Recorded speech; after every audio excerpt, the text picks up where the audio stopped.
Assalamualaikum warahmatullahi wabarakatuh.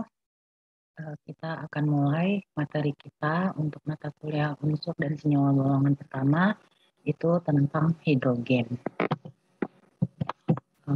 Sebentar ya. Nah, jadi hidrogen itu adalah unsur yang paling melimpah di alam semesta dan merupakan unsur ketiga yang paling banyak di bumi, ya. Nah, dalam keadaan bebas, hidrogen itu kita akan temukan dalam bentuk gas diatomik, ya. Nah, dengan nilai disosiasi, entalpi disosiasi itu sebesar 436 kilojoule per mol. Nah, nilai disosiasi 436 kilojoule per mol itu tergolong sangat tinggi ya, sangat tinggi. Jadi makna disosiasi itu kan dia berarti di penguraian. Jadi ini adalah entalpi penguraian H2. Jadi karena nilai yang sangat tinggi ini, itu maknanya untuk memutuskan ikatan antara H dengan H pada molekul di atomik H2, itu kita perlu energi yang sangat besar, ya. Jadi karena perlu energi yang sangat besar, maka dia dianggap tidak terlalu tidak reaktif, ya, sehingga makanya kita akan menemukan hidrogen di alam itu dalam bentuk H2. Jadi nggak ada yang dalam bentuk H aja, ya. Seperti golongan logam misalnya kayak Na kan kita akan ketemu dalam logam Na saja. Nah, sedangkan hidrogen itu kita nggak ketemu H aja, tapi dia H2. Alasannya kenapa? Karena ini tadi entalpi disosiasi atau entalpi penguraian ikatannya itu yang sangat tinggi. Dia butuh energi yang sangat tinggi untuk kita memutuskan ikatan antara H dengan H. Nah, sehingga karena terlalu tinggi ini dia dianggap sangat tidak apa? Dia dianggap tidak dianggap sangat reaktif. Jadi maknanya dia tidak reaktif, ya. Kemudian hidrogen ditemukan sebagai protium, ya. Jadi dia ada isotopnya itu ada 3, ada hidrogen 1, ya. Satu ini itu protium namanya, ya. Ini yang sering kita jumpai, ya. Kemudian ada deuterium, ini yang hidrogen 2, ya. Itu sisa dari 99,9 itu adalah isotop hidrogen H2 dan H3. Jadi H2 itu namanya deuterium dan H3 itu tritium, ya. Jadi tapi jumlahnya itu sangat kecil, ya. Jadi yang paling kita jumpai itu isotopnya itu adalah protium. Ini yang paling melimpah di alam. Itu H1, ya. Nah, kemudian tritium itu dia sifatnya radioaktif, ya. Deuterium ini radioaktif, tapi paling radioaktif itu adalah tritium. Itu waktu paruhnya itu 12,4 tahun. Nah, di mana tritium, ya, yang isotopnya 3, yang nomor masanya 3 ini, dia kalau sampai masa paruhnya itu inti inti dari tritium ini itu akan meluruh membentuk inti helium dengan melepaskan sinar sinar beta, ya. E0-1 ini adalah sinar beta.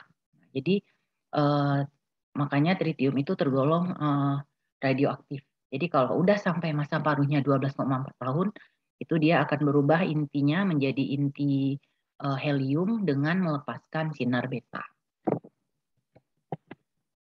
Oke, kemudian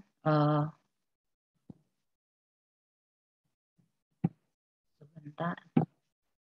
Oke, nah,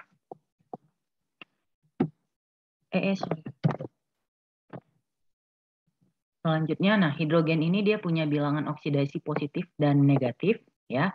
Nah, ini dia tergantung dengan siapa dia berikatan. Jadi karena H tidak sangat elektronegatif, jadi dia punya nilai keelektronegatifannya 2,2. Kalian bisa lihat lagi di tabel sistem periodik, ya, sistem periodik unsur itu ada nilainya dia 2,2. Jadi jika dia berikatan dengan non logam yang lebih elektronegatif seperti F, NO, maka hidrogen ini akan memiliki bilangan oksidasi positif. Nah, contohnya pada HCl. Ini H, ya, dia punya bilangan oksidasi plus 1, Cl bilangan oksidasi min 1. Kalau kita tinjau dari nilai keelektronegatifan, si Cl itu kan dia lebih elektronegatif. Nah, silahkan dibuka lagi sistem periodik unsur ya. Jadi nilai Cl ini sekitar 3,48 kalau saya tidak salah, sedangkan H itu 2,2. Nah, karena itu si H ketika berikatan dengan Cl, karena nilai keelektronegatifan si Cl ini lebih tinggi, maka H yang akan bermuatan positif dan Cl bermuatan negatif. Ini plus 1 min 1 ini bilangan oksidasi ya. Silakan dibuka-buka lagi buku catatan kimia dasarnya, kemudian dibuka lagi ikatan kimianya ya. Nah, ingat ya, bilangan oksidasi bukan muatan ya. Nah, kemudian kapan H itu akan bermuatan positif? Itu biasanya kalau dia berikatan dengan logam. Nah, contohnya itu dengan logam-logam golongan 1, golongan 2, golongan transisi, pokoknya yang membentuk senyawa hidrida. Nah, kenapa dia berikatan dengan logam bilox H itu menjadi negatif 1? Karena logam-logam itu punya nilai keelektronegatifan yang lebih kecil dari H. Jadi di bawah 2,2. Kalau H ini keelektronegatifan itu 2,2, logam-logam ini punya keelektronegatifan di bawah 2,2. Sehingga ketika bersenyawa, maka yang akan memiliki bilangan oksidasi bilox negatif adalah si H-nya.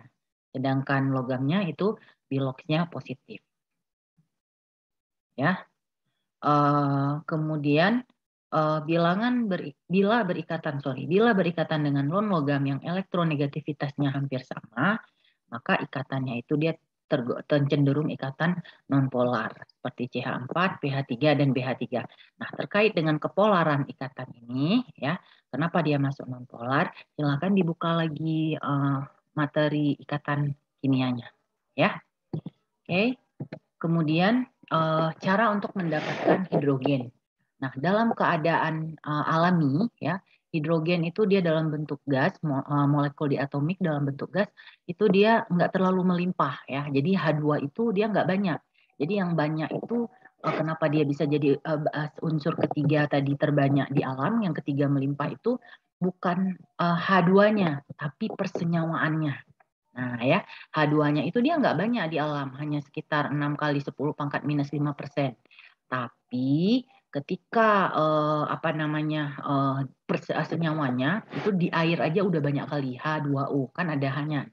Itu dia ya. Jadi yang banyak di alam itu yang membuat H itu kelimpahannya ketiga di alam adalah persenyawaan dari H-nya. Nah, jadi karena dia nggak banyak, kita kan perlu tahu bagaimana cara untuk mendapatkan H2 ya, gas H2 dari senyawanya. Yang paling gampang itu adalah dengan reaksi hidrida logam dengan air. Jadi kalau ada senyawa hidrida logam direaksikan dengan air, itu kita bisa dapat gas H2 dan basa. Nah, selain itu juga kita bisa memperoleh hidrogen dengan mereaksikan logam dengan air, logam alkali. Contohnya Na dan dengan H2O itu menghasilkan H2 dan NaOH. Biasanya memang logam-logam itu kalau bereaksi dengan air itu akan menghasilkan gas H2 dan basa, ya.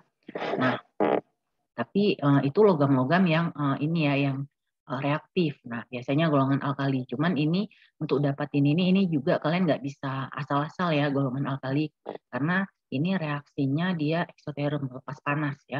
Nggak cuman panas dilepas tapi juga ledakan ya. Nah, atau juga bisa dengan yang paling gampang, yang paling sering orang dengan reaksi antara asam dengan logam.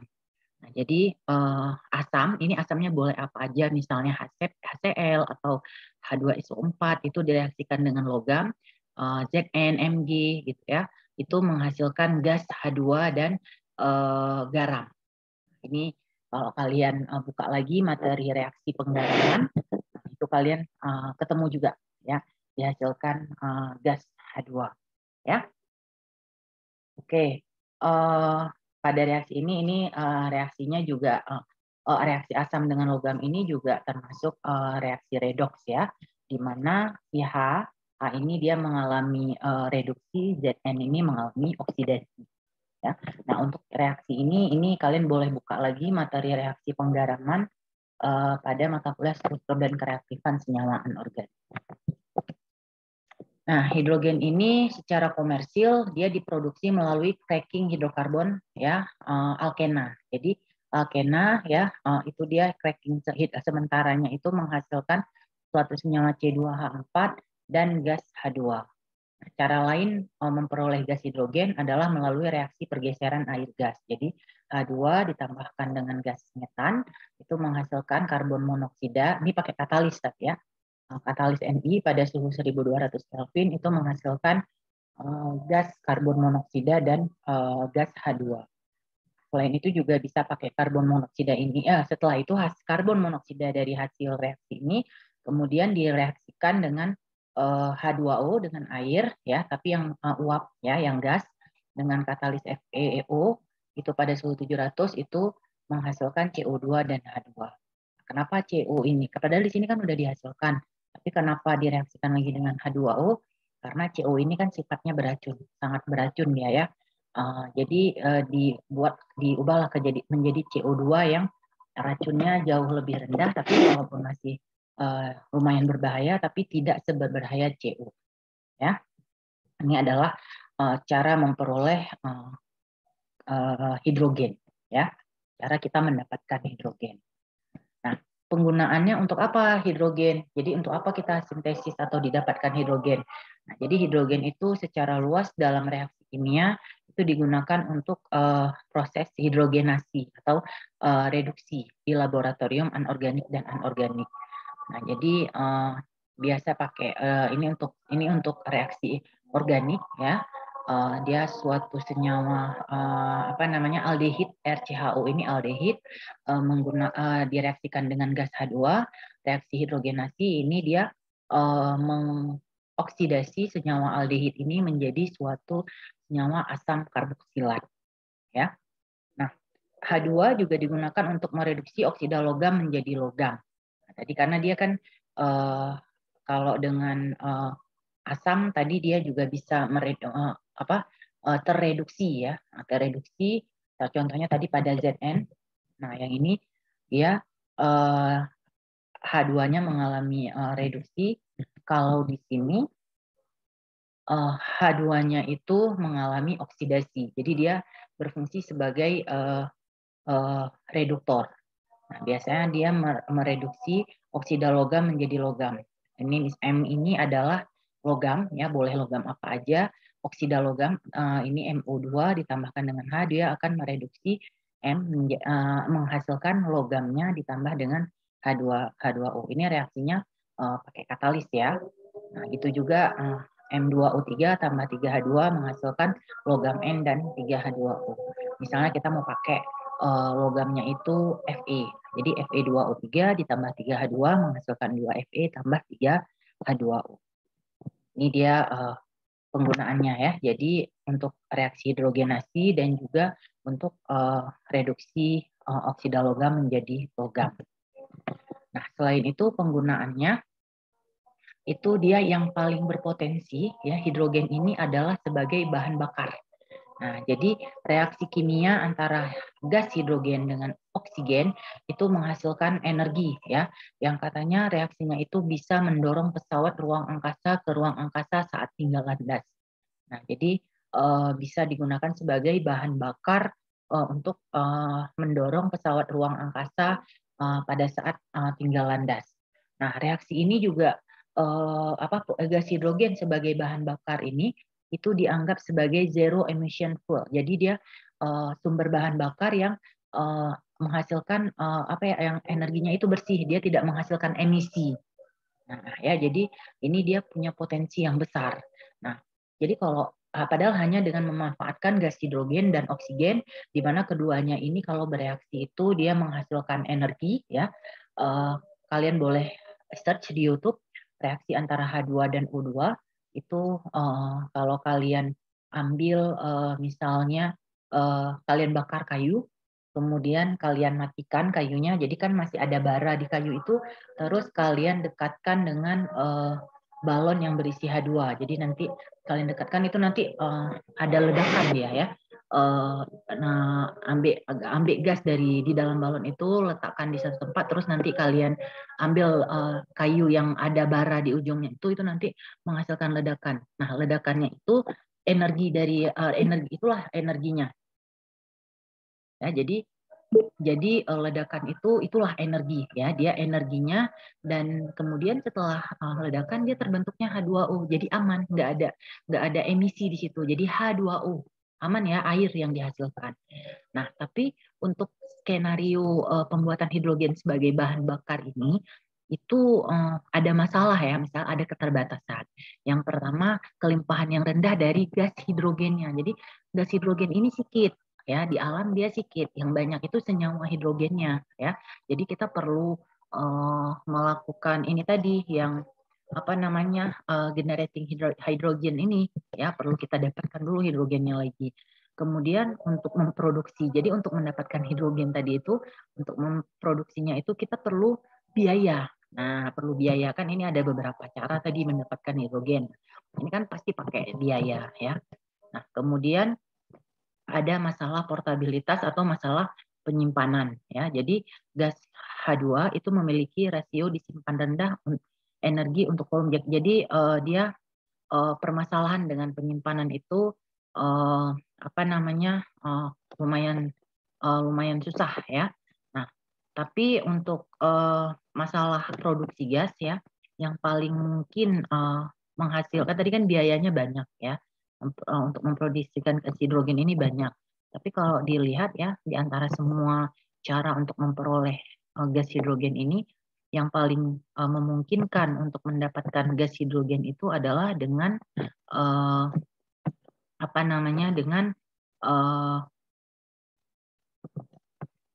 mereaksikan antara asam dengan logam ya, asam dengan logam. Nah, hidrida logam mungkin menawarkan solusi untuk ini. Jadi mungkin mendapatkan hidrogennya dari hidrida logamnya ya. Nah, kemudian ada lagi penggunaan hidrogen yang lain, itu sel bahan bakar ya. Sel bahan bakar ini bisa dipakai senyawa dari hidrogen dengan suatu senyawa oksigen menghasilkan H2 ya, H2O. Nah, kemudian reaksi yang melibatkan oksidasi hidrogen, H adalah bahan bakar, dan reduksi oksigen dari udara harus mengalir sebagai elektron dikeluarkan dari H dan ditambahkan ke O. Jadi elektronnya itu mengalir dari H dan ditangkap oleh O. Ini dia kalau untuk sel bahan bakar. Sumber dari hidrogen itu ya banyak tadi ya. Ini tadi sumber-sumber hidrogen ya, cara mendapatkan hidrogen. Kemudian dari air juga ya, itu sumber hidrogen. Cuman untuk mendapatkan gas hidrogen dari air itu lumayan sulit ya. Kalaupun mau dielektrolisis juga perlakuannya agak susah ya. Mahal lagi elektrolisis itu ya. Nah, sumber organic source akan menghasilkan CO2 ya. Yang mana CO2 ini dia merupakan gas rumah kaca ya. Jadi justru CO2 ini malah yang nggak ramah lingkungannya gitu ya. Kalau kita mau menggunakan hidrogen sebagai bahan bakar. Jadi itu tadi kenapa yang paling aman kayaknya ya reduksi logam ini tadi, hidrida logam ya. Nah, kemudian yang menarik dari hidrogen ini adalah ada ikatan hidrogen. Nah, ya.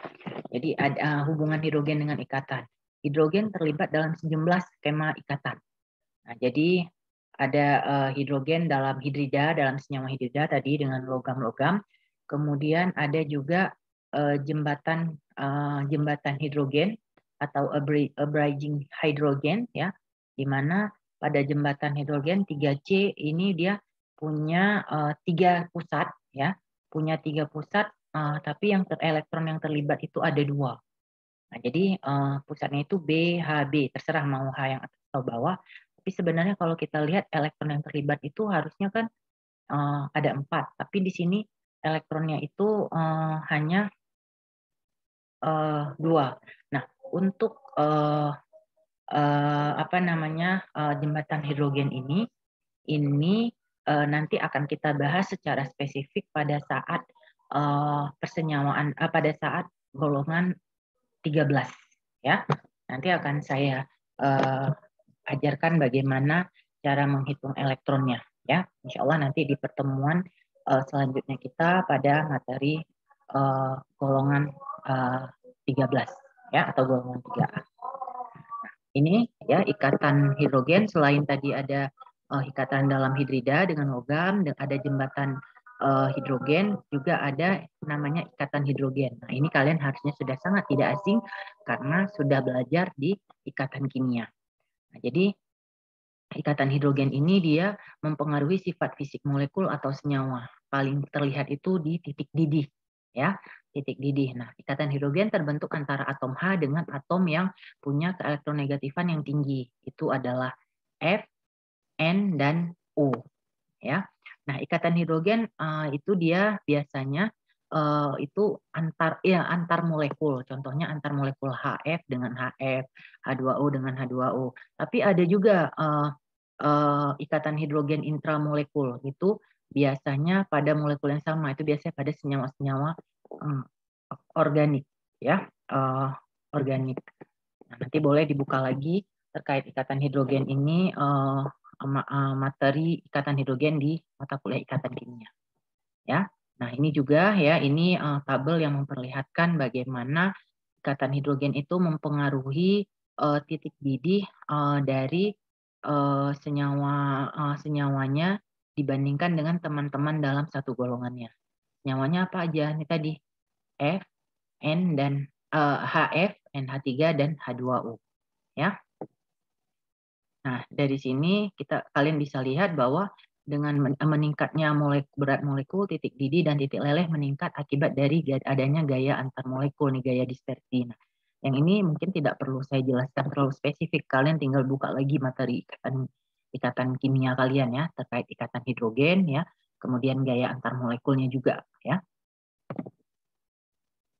Nah, ini kita lihat terkait senyawa hidrida ya. Hidrida ini berarti senyawa yang dimana di senyawa itu hidrogennya itu dia biloknya -1, muatannya -1 ya. Nah, hidrida merupakan senyawa jenis EXHY di mana E adalah logam atau non logam, tapi biasanya yang -1 itu yang logam ya, yang logam. Non logamnya ini yang nilai keelektronegatifannya di bawah nilai keelektronegatifan dari H ya.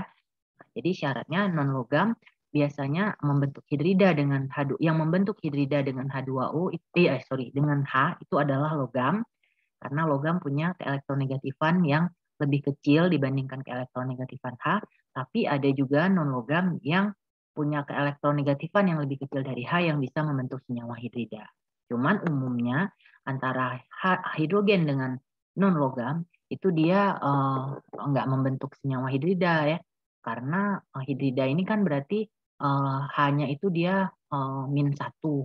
Nah, dengan non logam itu, sedangkan non logam umumnya itu punya keelektronegatifan di atas H. Nah, jadi kayak dengan O, H2O itu kan hanya jadi muatannya positif, jadi bukan senyawa hidrida dia ya. Hidrida dapat diklasifikasikan sebagai hidrida logam, garam, atau molekuler.